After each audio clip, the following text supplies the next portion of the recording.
This is the Retirement Solution Podcast with financial advisor John Hicks, founder of J. Hagan Capital.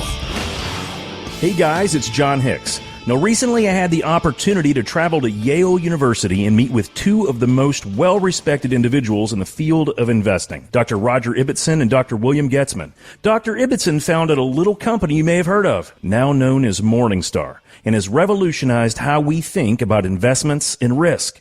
His colleague, Dr. Goetzmann, has done extensive research in alternative investments, hedge funds, and their risk-reward relationship. These guys are not only geniuses in their field, but now themselves are approaching retirement, and they understand the questions that we individuals have about our investments in this next phase of life. Now, I asked for their insight on many of these financial concerns that retirees are facing today. Here is that conversation. All right, Professor Goetzmann, Professor Ibbotson, thank you for hosting me here today at Yale. This is a gorgeous campus, and I guess it's the fall season. So is this the better time to be here? It's a great time, yes. Great. So, part of a lot of what I do is basically give guidance to individual investors as they're preparing for retirement, essentially. Of all of your research that you've done in investments and in securities and so forth, what advice would you give if you were in my shoes based on your years of study to someone? Well, I'll start out with saying that all my life I've studied stock and bond markets, and equities do much better than bonds long term. So for most of the people, I'd encourage them to be a part of the equity market. And of course, that's had tremendous returns over the long term. 10% basically, 10% per year really builds up and accumulates to large numbers. But a lot of your clients, I imagine, a lot of the people you talk to really are approaching retirement. And this is a time when I would not encourage you to go on all equities anymore, because this is a time when you actually do need to take less risk. Because if you get a financial hit in your portfolio in these early years of retirement, or it can affect your whole retirement afterwards. So this is the time you actually need to reduce your risk. But we would traditionally do that by buying bonds. But I think we've seen lately that bonds are not a low risk asset necessarily. Certainly. So you need some substitutes basically for that. Certainly. And as things have evolved, with investments and so forth, is there any asset class as it's kind of evolved that you see now as being more attractive? I know, Professor Goetzmann, you've done a lot of research with alternative investments, private equity, hedge funds, and things like that.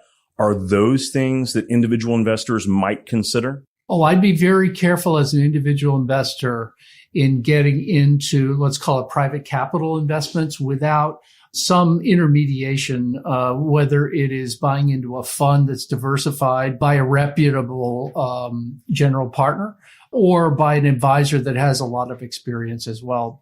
It's easy for people to say, oh, private equity does well or venture capital does well. But it's unlikely that the best of those managers is going to be taking small bits of money or from individuals. So, those are sophisticated investments that require a sophisticated approach. Okay, so that said, the whole market landscape now has a vast number of investment opportunities for individual investors that didn't exist 30 years ago. Sure. So you can build a portfolio with all sorts of exposures or hedges against things like inflation in a way that you might not have been able to do, that your parents or grandparents might have been had access to. So we know inflation, useful hedge against inflation is exposure to real estate. Doesn't always work, but historically it has. We also know that commodity exposure actually is a decent hedge against inflation. But people are thinking about not just macroeconomic shocks, they're thinking about their own lifespan. Certainly. And so hedging against, let's call it longevity risk, is really something that your clients probably think a lot about. I don't want to outlive my wealth. How am I going to do that? And that requires some, again, financial engineering, I want to call it that, but you can structure payoffs that last just for your lifetime. I mean, Social Security itself is such a thing. It's just that we only can get so much of it. Absolutely. Right? But something like that is very appealing, which, lasts your lifetime and provides some modicum of security. Sure. You kind of make a great point. I think a lot of us, as we're working and accumulating and putting money away, we're kind of focused on that job at hand. We're not necessarily staring at those statements every month. When we get to that point where we need to decumulate or harvest some of those dollars, from what you've seen, does it change the investment landscape, things that we should consider? I mean, distribution economics, is that a little bit of a different animal in your all's opinions? It's definitely different. I think that you have to really change over your life cycle how you invest. When you're young, go in all equities as much as possible.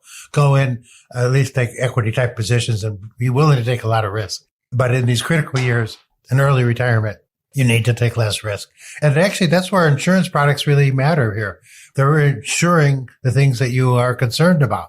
Whether you're insuring drops in the market, there are all kinds of these annuity type insurance products that actually protect your portfolios in different ways. They're actually designed to meet the specific needs of different people, basically. So products that are not just specifically supplied, basically, to actually because there is a need for that. Certainly. So some of the insurance products can, not only kind of help temper some of the longevity risk, but we can potentially get attractive returns that we frankly have not seen from fixed income investments for quite some time. Of course, inflation's higher, so rates are a little bit higher. Do you see things like indexing inside of annuities? Do you see that as an attractive alternative for someone considering retirement? Yes, I do, because first of all, there may be some equity participation in different ways, but you're these are products that insure the downside.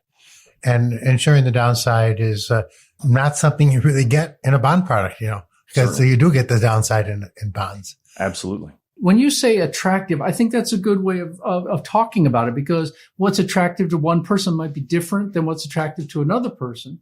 It's not like everybody decides, I want to invest in something that's going to beat the stock market every year. Sure. That's not what people's goals might be. Their goals are going to be, I want to be able to make sure I have a comfortable basis for living and also something to pass on to my children. And that's where the advisory role comes in, translating the statistical information and the historical evidence about stocks and bonds and all these other things into some plan that is about people's lives. Absolutely. Gentlemen, thank you so much for your time today. And it's been a pleasure. Thank you. Great to see you. Yes. Yeah, awesome. Appreciate it. Thank you. Thanks for listening to the Retirement Solution Podcast with John Hicks. Begin the conversation about your savings plan with John and the team at J. Hagan Capital by visiting retirementsolutionradio.com. Be sure to listen to John's radio show, The Retirement Solution, Saturdays at 8 a.m. and Sundays at 9 a.m. on News Radio 840 WHAS. J. Hagan Capital Inc. is not licensed in all 50 states. To find out if J. Hagan Capital Inc. is licensed in your state, please call 502-690-5635. J. Hagan Capital Inc. is not affiliated with nor endorsed by the Social Security Administration or any other government agency. It does not provide legal or tax advice. Annuity guarantees rely solely on the financial strength and claims paying ability of the issuing insurance company. By contacting us, you may be provided with information about insurance and annuity products offered through Jonathan Hicks, insurance license number 548962.